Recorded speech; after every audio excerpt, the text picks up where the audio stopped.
Operation सिंदूर के बाद से यानी पिछले 8 महीने में भारत ने ऐसे ऐसे आर्म्स तैयार कर लिए हैं जिसका मुंह अगर पाकिस्तान की तरफ घुमा दिया तो पाकिस्तान में तबाही आई। दूसरा ऑपरेशन सिंदूर चाह रहा है क्या पाकिस्तान?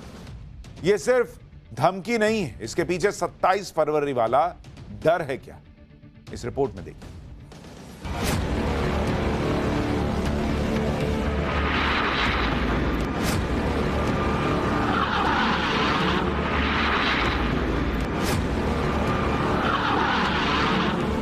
मैं शांति का अटल प्रहरी खड़ा हूं।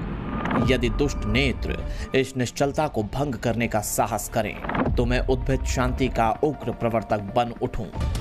अचूक, अभेद्य, सटीक जुटता है, जिसका जब भी जिक्र आता है दुश्मन थर्राता है, उसे इंडियन एयरफोर्स कहा जाता है।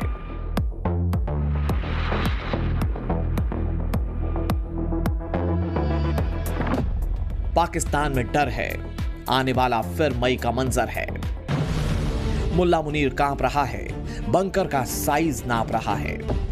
बॉर्डर पार फिर एक बार बारूद बरसने का खौफ क्यों?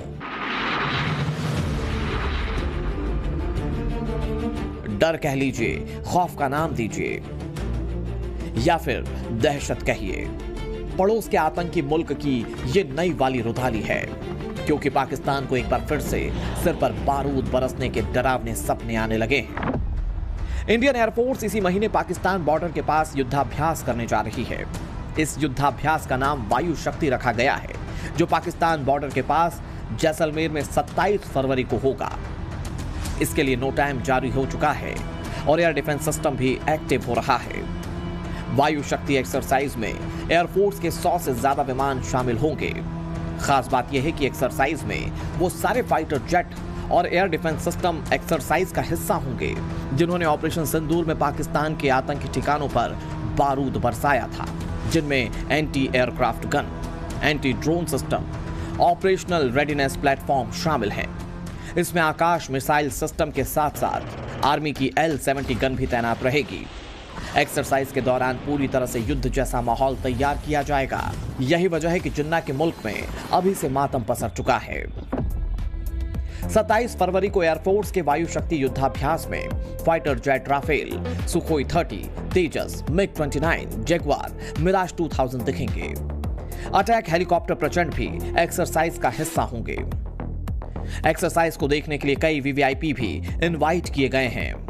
खास तौर से कई देशों के दूतावासों से करीब 40 ऑफिसर एक्सरसाइज देखने के लिए मौजूद रह सकते हैं। ऑपरेशन सिंदूर के बाद भारत की युद्ध नीति बदल गई।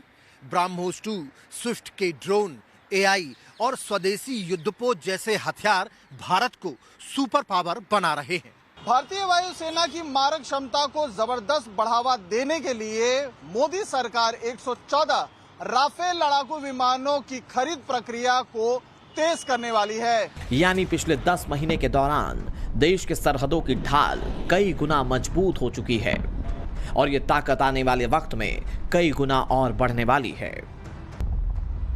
सरकार ने साल 2026-27 के केंद्रीय बजट में डिफेंस सेक्टर के लिए 7,85,000 करोड़ रुपए का भारी भरकम फंड आवंटित किया है। कुल बजट में से 2,19,000 करोड़ रुपए खास तौर से सेना के आधुनिकीकरण पर खर्च किए जाएंगे।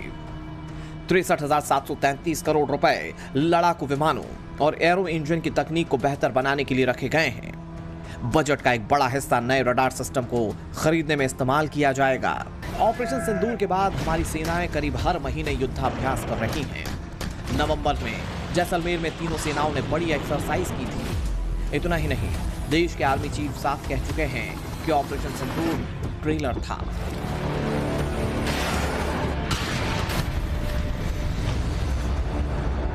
आगे आने वाले हालात कैसे होंगे, ये इसके बारे में हम पूरी तैयारी करके बैठे हुए हैं। और अगर कोई ऐसा हमें मौका देता है पाकिस्तान, तो हम उसका भरपूर एक शिक्षा प्रदान करना चाहेंगे उसको कि कैसे एक जिम्मेवार नेशन को अपने पड़ोसियों से बिहेव करना चाहिए। ऐसा ही होना है, आज नहीं तो कल होना है। जिन्ना के आतंकी मुल्क का यह परमानेंट रोना हो चुका है। यही वजह है कि जिस वक्त हमारी सेनाएं पाकिस्तान की सरहद पर बारूदी एक्सरसाइज की तैयारी कर रही हैं, पाकिस्तान का आर्मी चीफ छिपने के लिए बंकर तलाश रहा है, क्योंकि मुनीर को भी पता है कि ताली पीटने वाली पाकिस्तानी आवाम के सामने जितनी भी बड़ी बड़ी बातें कर ले, जिस दिन हिंदुस्तान की तरफ नजर उठाए तो वो पड़ोस के आतंकी मुल्क के वजूद का जूनियर मदनी, सीनियर मदनी, ओवैसी, हुमायूं कबीर, इमरान मसूद, इमरान प्रतापगढ़ी, इनमें से देश का मुसलमान किसे अपना लीडर मान रहा है? आज इस मुद्दे पर ग्राउंड से रिपोर्ट लाया हूं, लेकिन शुरुआत इस रिपोर्ट से।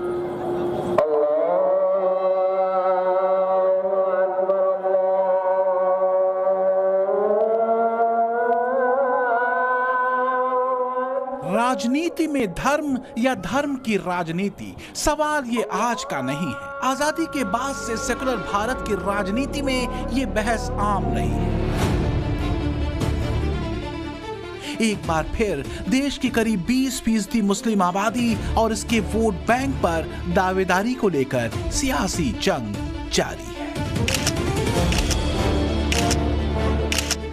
ये वो चेहरे हैं जो मुसलमानों और उनके हक की नुमाइंदगी का दावा करते हैं, लेकिन क्या भारतीय मुसलमानों के बीच इनमें से कोई ऐसा है जो ज्यादा असरदार, दमदार और असल में उनका झंडा बरदार है? आखिर क्या वजह हो गई कि पिछले कुछ अरसे से मुस्लिम वोट बैंक की सियासत करने वालों के चेहरों की रंगत उड़ी हुई है? क्या दक्षिण से चली किसी हवा का असर है?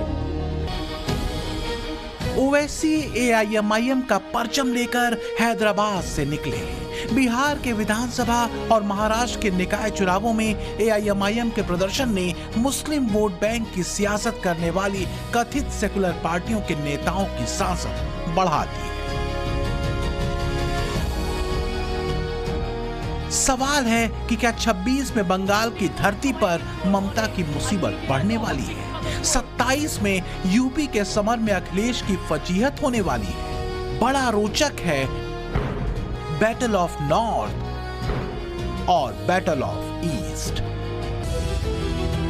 भरे मंचों से ऐलान हो रहा है मुस्लिम वोट बैंक बिखरे नहीं, एक रहे, इसको लेकर ताकीद की जा रही है।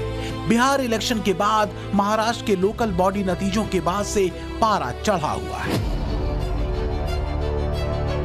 खलबली मुस्लिम वोट बैंक को लेकर है। ओवैसी की राजनीतिक लाइन से भले नाइत्तफाकी न हो, भले कट्टरपंथी लकीर से कोई परहेज न हो, लेकिन फिर भी सेक्युलरिज्म की दुहाई देते मौलानाओं के धार्मिक जलसों में सियासी सूचनाएं दी जा रही। तो मौलानाओं से लेकर कथित सेकुलर दलों के नेताओं के निशाने पर ओवैसी है। ओवैसी को हदों में रहने की ताकीद दी जा रही है। संदेशे भिजवाए जा रहे हैं ताकि नॉर्थ और ईस्ट के बैटल में कथित सेकुलर दलों के हाथों से सत्ता फिसल न जाए कहीं। नॉर्थ का बैटल यानी उत्तर प्रदेश और ईस्ट का बैटल मतलब खास तौर से बंगाल। बंगाल में इसी साल चुनाव होने हैं। ममता की सत्ता का एक बड़ा आधार मुस्लिम वोट बैंक रहा है। तो वहीं 2027 में यूपी में चुनाव होने हैं और मोटे तौर पर यहां अखिलेश की पार्टी को मुस्लिम वोट एक मुश्त पड़ता रहा है। ओवैसी इन दोनों ही राज्यों में बड़े लक्ष्यों के साथ मैदान में उतरने का ऐलान कर चुके हैं।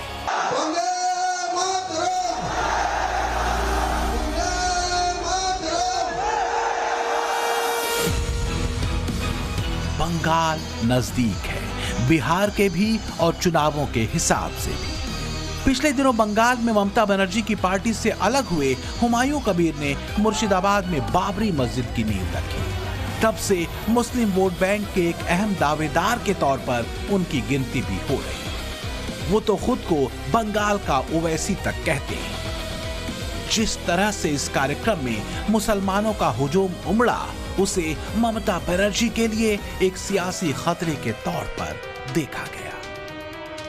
बंगाल की राजनीति में अब AIMIM के अध्यक्ष असदुद्दीन ओवैसी की एंट्री हो चुकी है। अब पश्चिम बंगाल की विधानसभा चुनाव में महज कुछ ही महीनों का समय रह गया है और अब तक जो ममता बनर्जी की जो सबसे बड़ी स्ट्रेंथ थी, जो सबसे बड़ी वोट बैंक थी, वो थी मुस्लिम वोट बैंक। और अब इसी मुस्लिम वोट बैंक में सेंधमारी करने की कोशिश कर रहे हैं असदुद्दीन ओवैसी और इसमें मदद ली जा रही है हुमायूं कबीर से। ऐसे में असदुद्दीन ओवैसी की पार्टी MIM और हुमायूं कबीर की पार्टी जनता उन्नयन पार्टी जब एक साथ आएगी तो क्या अब ममता बनर्जी को बड़ा झटका मिलेगा और क्या ममता बनर्जी को एक बड़ा नुकसान हो सकता है? हुमायूं कबीर की जन उन्नयन पार्टी और AIMIM का साथ आना क्या ममता बनर्जी से मुसलमानों को दूर कर सकता है? ये सवाल बड़ा है। अगर ऐसा हुआ तो ममता के लिए गठजोड़ अलार्मिंग माना जा रहा है। इसे समझिए जरा। पश्चिम बंगाल में मुस्लिम वोटर करीब 30% हैं। इसमें भी बांग्ला बोलने वाले मुसलमान करीब 27% हैं और उर्दू बोलने वाले करीब 3%। 2021 के बंगाल चुनावों में 75% मुस्लिम वोट ममता की पार्टी TMC को मिला था।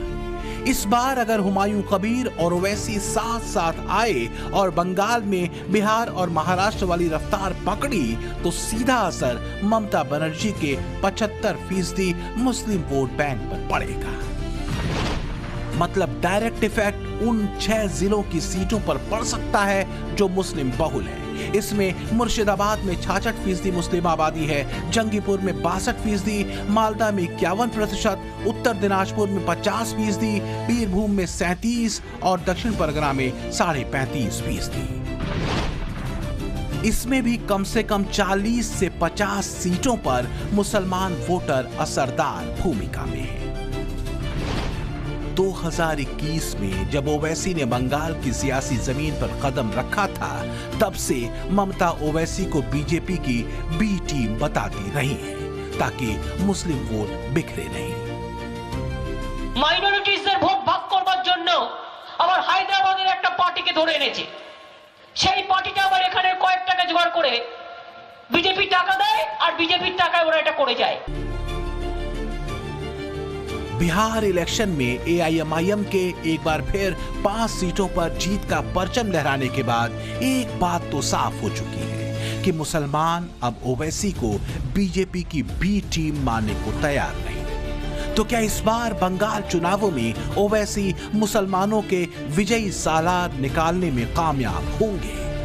बंगाल में मुसलमान क्या कहते हैं, इसे सुनिए।